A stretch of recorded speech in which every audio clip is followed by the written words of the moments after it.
There was an old tree at the heart of Ravenshade Cemetery. No leaves ever grew on its gnarled branches, and the bark was ashen gray, cracked and scarred like burnt flesh.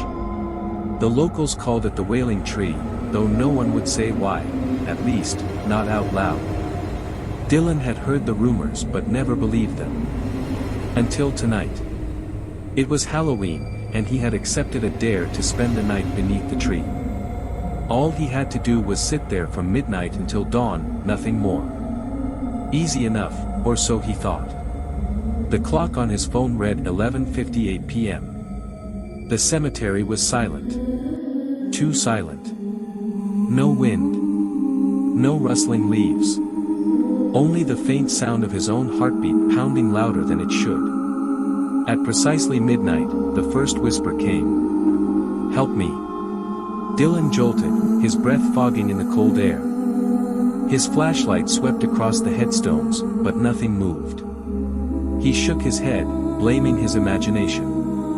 Then the tree groaned. Not the creak of old wood bending, but a wet, organic sound, like flesh tearing. The bark near its center split open slightly, revealing something dark inside. A face. Dylan stumbled back. No, it couldn't be. Just a trick of the light.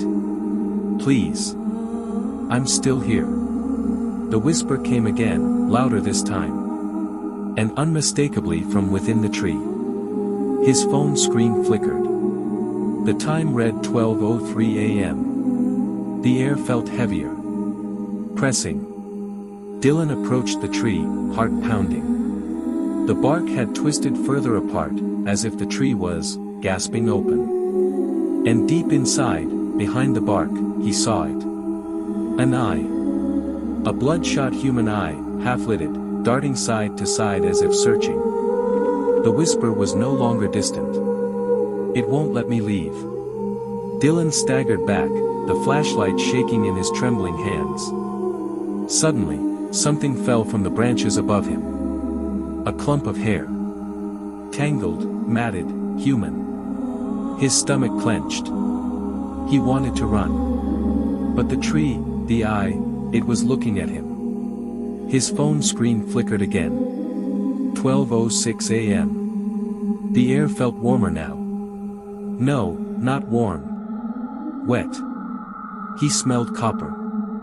Looking closer, he realized something was seeping from the bark.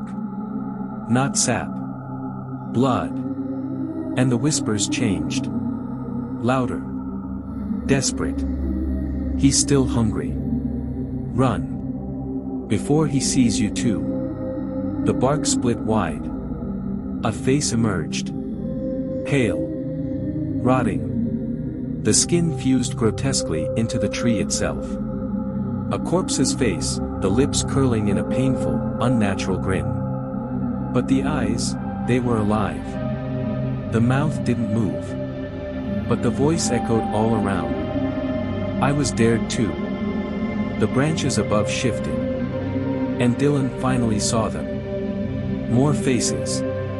Sunken into the bark, some nearly swallowed whole. Their lips stitched into silent screams. The ground trembled. Roots twisted out of the dirt, writhing toward his feet. Join us. The roots lunged, snaring Dylan's ankles with impossible strength.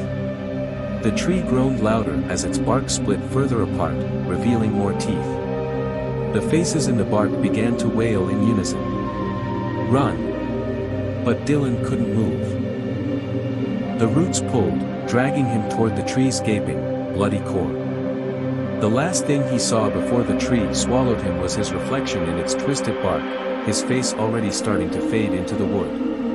By morning, the tree stood silent once more. No blood.